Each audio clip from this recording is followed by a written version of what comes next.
அமைச்சர் துரைமுருகன் சொன்னது உண்மைதான். டாஸ்மாக் சரக்கில் கிக் இல்லைதான். அண்ணாமலை குற்றச்சாட்டு. பாஜகவின் கோவை பாராளுமன்ற தொகுதி ஆய்வுக் கூட்டம் கோவை அவிநாசி சாலையில் நீலாம்பூர் பகுதியில் உள்ள மண்டபத்தில் நடைபெற்றது. இதில் பாஜக மாநில தலைவர் அண்ணாமலை, முன்னாள் மத்திய இணை அமைச்சர் பொன் ராதாகிருஷ்ணன் கலந்து கொண்டனர். கூட்டம் நடைபெறுவதற்கு முன்னதாக அண்ணாமலை செய்தியாளர்களை சந்தித்து பேசினார். அப்போது அவர் பேசுகையில், தமிழகம் முழுவதும் பாஜக போட்டியிட்ட இடங்களில் கட்சியின் செயலாக்கத்தை ஆய்வு செய்து வருகிறோம். கோவையில் முன்னாள் மத்திய இணையமைச்சர் பாராளுமன்ற தொகுதி பொறுப்பாளர்களை சந்திக்க உள்ளார். நான் வேட்பாளராக பங்கேற்க வந்துள்ளேன். 6 சட்டமன்ற தொகுதியில் அனைத்து பொறுப்பாளர்களும் சந்தித்துள்ளோம்.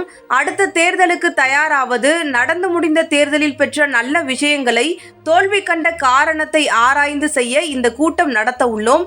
அடுத்து வரும் தேர்தலுக்கு கட்சியை வலுப்படுத்த வேண்டும் எனவும் கூறினார்.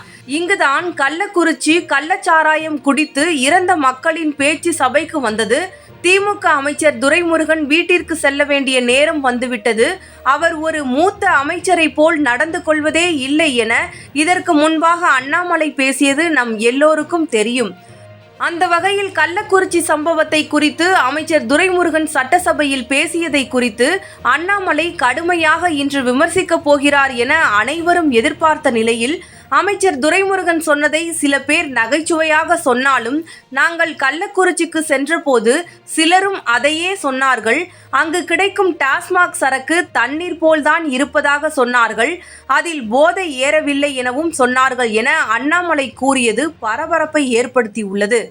இந்த சிக்கலை நாம் கொஞ்சம் புரிந்து கொள்ள வேண்டிய நேரம் இதுவோ? முயற்சி செய்வோம்.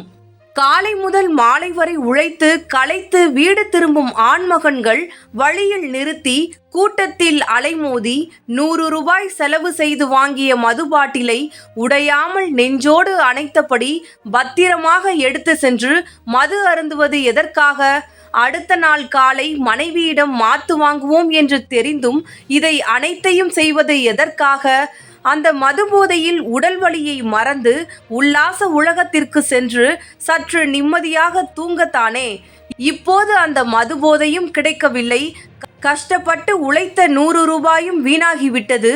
தூக்கம் வரவில்லை. கனவில் கரீனா கபூர் வரவில்லை. மனைவியிடம் மறுநாள் காலை விளக்க மாத்து அடி வாங்கியது மட்டும்தான் நடந்தது என்பதால் தான் வேறு எங்கு கிக் உள்ள சரக்கு கிடைக்கும் என்று சக மது பிரியர்களிடம் கேட்டு ஊரில் உள்ள கள்ளசாராய கடையை நாடுகிறார்கள் என்ற உண்மை இதன் மூலம் வெளிவருகிறது. மேலும் இது குறித்து பேசிய அண்ணாமலை, டாஸ்மாக் மதுவின் தரம் ஆய்வுக்கு உட்படுத்தப்படுகிறதா என்பது கேள்விக்குறிதான். அமைச்சர் துரைமுருகன் சொன்னது உண்மைதான். அமைச்சரே சட்டமன்றத்தில் உண்மையை ஒப்புக்கொண்டு விட்டார். அரசு வேலை செய்யவில்லை, அரசு தவறாக வேலை செய்கிறது என்று என சொன்ன அவர், மேலும் தென்னை மரம் பனை மரம் மூலம் ஆண்டாண்டு காலமாக கள்ளுக்கடை இருந்தது. அதை கொண்டு வர சொல்கிறோம். படிப்படியாக டாஸ்மாகை குறைக்க சொல்கிறோம். அரசு நடத்தாமல் தனியாரிடம் நடத்த கேட்கிறோம். குஜராத், கேரளா மாநிலங்களை போன்று மது விற்பனை நடத்த சொல்கிறோம். கேட்க மறுக்கிறார்கள் என தெரிவித்தார்.